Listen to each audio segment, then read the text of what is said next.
your channel is way different than most stuff that I see. And even someone like Myth Vision, who Derek, like I'm friendly with him. He could be kind of harsh and kind of a stickler, but then oftentimes we'll just interact privately or some of his videos, and he's not being the same as like I remember the New Atheist, you know? Right. Yeah. Right. So what do you make of all that? So in my mind, kind of the narrative or the story or the chronology of how all this unfolded was like you have, kind of 2005-ish is when the God delusion drops. Richard Dawkins comes on the scene. And I think that book and the Christopher Hitchens stuff and the Sam Harris stuff, I think that all that was really good. I think that Christianity was kind of the unquestionable zeitgeist at the time. And there were abuses and, things that it was so inappropriate to question.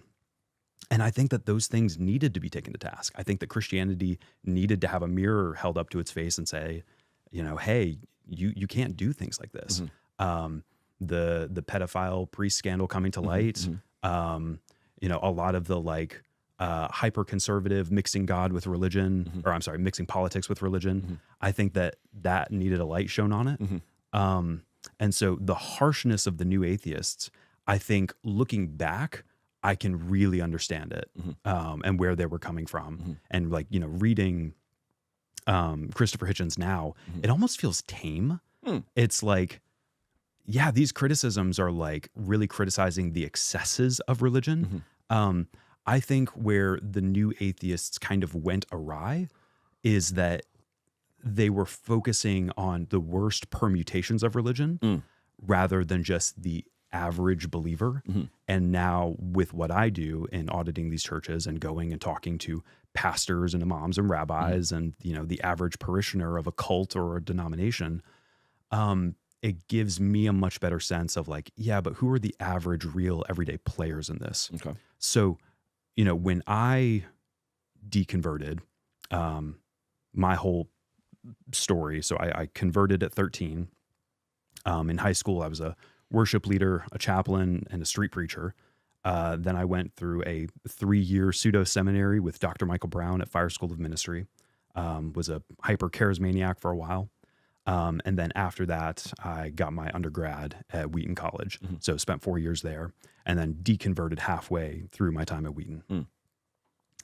I think when I was a teenager, the New Atheists really scared me. It was like, oh man, who are these big bagged atheists who have something that's going to threaten my faith? And I think when I soon after deconverted, I felt like a lot of resentment towards them because it felt like, I stopped believing, kicking and screaming. I did everything in my power to try to, hold on to the last remnants of my faith. And then just ultimately concluded that it wasn't true. But I had a lot of spite for the New Atheists because it felt like they were, they were criticizing the Kenneth Copelands or, the worst permutations of religion. And, here I was, a 15-year-old, trying to love my neighbor and figure out how to live honestly given the reality of heaven and hell. And it felt like I was caught in the crossfire of that war that was going on. And, now that I'm older and I've gone back and read some of the New Atheist stuff, I don't have any spite for them. I don't have any distaste for them. I think it was just an unfortunate accident that, honest believers kind of got caught up in that. So tell me what you think about this, because I've heard this said before that I think the initial kind of spark of New Atheism, wasn't it on the back of the 9/11 Islamic attacks, right? The jihadis, and then it was kind of like bad, jihadis bad, right? And then it's like, oh yeah, all of it, to hell with all of it. Let's just try to completely like remove the world, or at least the West, of religion. And then it almost like they just kind of overcorrected, went all the way to the extreme of like, now everyone is lumped in and you're this idiot if you believe in this, God daddy in the sky, and so is there any merit to that claim that they kind of started with, probably, especially back then? I mean, I remember being a kid and seeing the towers. I remember that like, and I think that those were like legitimate concerns in terms of jihadis. Now you transition to like, yeah, and it's all bad. The hell with all of it. Right, right. I mean, I think that the instance of the jihadis and, really extreme forms of radical extremism, radical Islamic extremism, I think that those do kind of highlight an underlying problem with religion. And I think that the New Atheists pointed that out. What do you do when a person has kind of an infallible trump card of, well, God told me to do this, and that can't be questioned. I think that is a real problem that, like, religion has to grapple with. So yeah. What do you make now of these guys who don't want to be as critical of Islam today? So Richard Dawkins is like very like, I don't I don't want to say, right. It's like they this thing sparked from jihadis, and now they don't want to talk about jihadis. Like, what do you make of that? It's complicated. It's damn complicated. I'm not an expert on it, and I hope that I'll be corrected where I'm wrong. In my mind,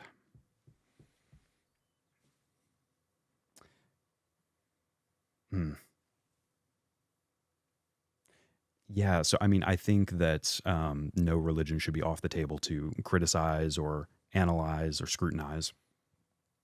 I think that I'm probably more sympathetic to the idea that a lot of terrorism that's seen, especially with Palestine, is often more of a result of socioeconomic factors rather than strictly theological ones. I think that there's kind of like crosstalk and cross communication, and all of that should be analyzed. I also kind of feel bad for my Muslim friends that they have to do, apologetics for themselves. Every time Islam is brought up, the immediate thought is like, oh, terrorism. I spent some time in the Middle East doing a study abroad, and I studied in Jordan and Morocco and Egypt and Palestine. And when I was there, the overwhelming sentiment that I got from living among the Muslims there was so wildly positive. That being said, I'm probably less of a big fan of the affect and the temperament of a lot of like online Muslim apologists right now. And it's difficult for me as a person who's not an expert in Islam. It's difficult for me to parse through like, well, how much of this is like the general vibe of these really run and gun, wet behind the ears Islamic apologists versus, how much of that is actually true to the text? How much of that is true to the religion? It's difficult for me to parse that out. It is. However, and maybe this is my bias coming into play, like we came here as religious refugees, right? Because we were Armenian Christians, Christians in big air quotes, right? Living in Azerbaijan, which was a Muslim state, right? Both part of the former Soviet Union. Soviet Union was supposed to quell some of these big rifts happening within that, and as much of it was over the Nagorno-Karabakh region and the this autonomous zone in Azerbaijan that was technically Armenian, and that like there was land disputes. The paradigm of what I would say the Islamic worldview, I think it's fair for me to say tends to be more hostile and aggressive when it comes to force.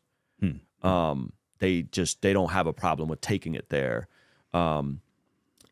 Generally speaking, I know I'm probably hyper generalizing. And so like, I think now let me flesh this out to the grassroots, right? Now, when you're talking like these folks will just flat out say like, yeah, like if you're an apostate, we think we should, get you out of here. And this isn't like once or twice. Like this has been said multiple times. This was just said to Apostate Prophet in his lead up debate with the modern day debate guy that then caused this dude to be taken off the lineup because he said his blood is halal and like all this craziness, right? So they took him off. But I mean, so this is being said like now, whereas like within the Christian paradigm, someone who deconverted, we're like, dude, come hang for the week. Come here for the weekend. Like, be around my family. Like, it's all love. We love you, And so I think there is something to just saying, hey, generally speaking, if we're going according to their book, there seems to be a willingness. Now, again, not everyone goes according to the book. Right. Not all Muslims are going according to the book. Some of it is just cultural. They like Ramadan. They like the prayers. It gives them order and structure. Yeah. But when Yeah. we say, now, what does the book teach, right? In the Christian paradigm, the book seems to teach, hey, welcome in the outsider, welcome in, the non-believer. Even the Christianity tends to be harsher on the believer who's living unrepentant than it is on the outsider. Sure. And so it's like it's just interesting. Like, it's an inverted paradigm. And again, I don't want to hyper generalize like all Muslims, but it is interesting to see folks being critical.